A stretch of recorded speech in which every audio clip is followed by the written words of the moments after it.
Hi there, this is Big Spruce Rabbitry, and there's not going to be a huge number of public videos until March because I will be teaching for the University of Alaska Fairbanks' Summer Sessions SMART Academy for homeschoolers, where we're doing STEM classes for kids. So I kind of want to just talk a little bit about this and say how it's an opportunity for you even if you don't live here in Alaska. Over the month of February, I'll be teaching recreational classes in physics, geology, and chemistry for kids from 2nd grade all the way up through high school. And you can check those out in the description below. There's a whole catalog, many very interesting classes. Don't teach everything in the catalog, but it's there for you as a reference.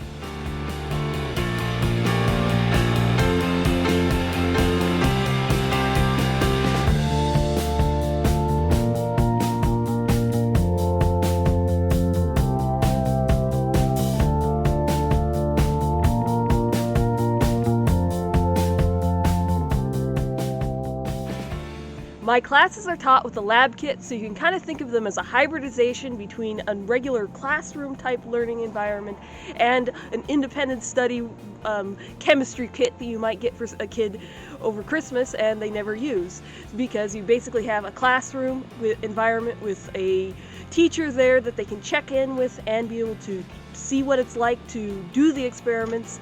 So there's a little bit of peer pressure, but there's also the self-exploration part where you basically have a kit.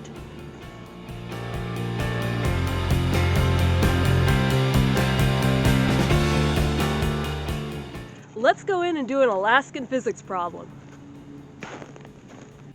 Okay, so we're inside and it's time to go through an Alaska problem. Well, an Alaska physics problem that is here to address one of the stranger laws on the books for Alaska, which is that you cannot put a live moose into a helicopter and drop that moose. Okay, so we've got our helicopter here, and we want to know how much energy a moose would have plummeting to the ground. So, potential energy is defined as the mass times gravity times the height. So, we're going to need to know the mass of our moose, the gravity here on Earth, since Alaska, last time I checked, is a part of Earth, and the height that a helicopter flies.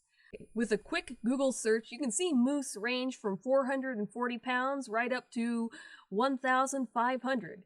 So I'm going to say, let's say we're dropping a moose that's kind of in the middle of the range, so let's say an 800-pound moose. Well, the first thing that we're going to notice here is that our weight here is in pounds.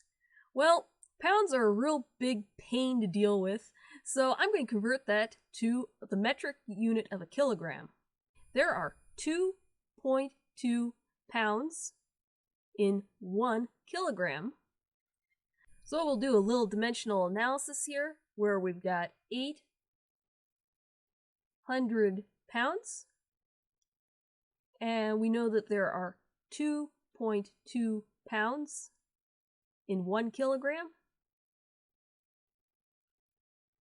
So we will have to divide 800 by 2.2.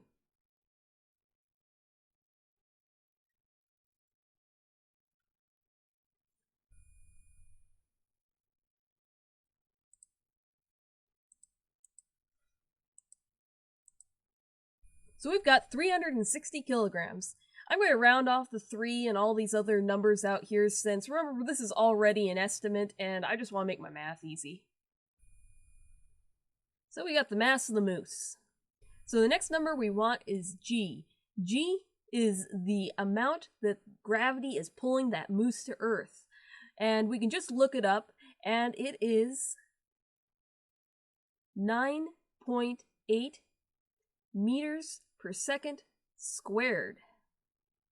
Downward. The final number that we'll want is the height.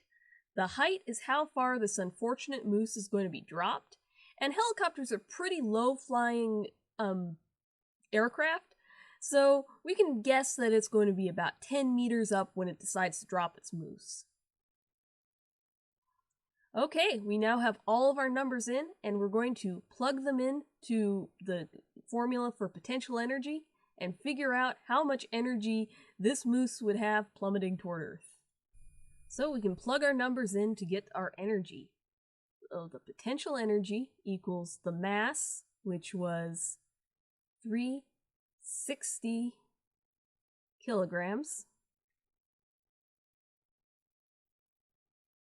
times gravity, 9.8 meters per second squared, and the height, which was 100 meters.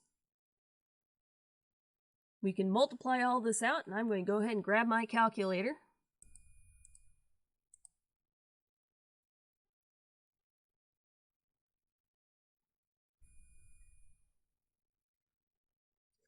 Kilogram meters squared over seconds squared.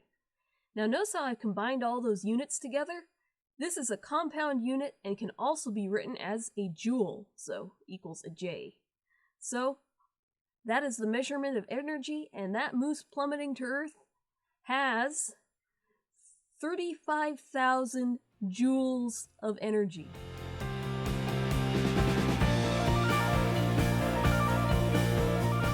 So you may wonder why here in Alaska we have a law about dropping moose out of helicopters.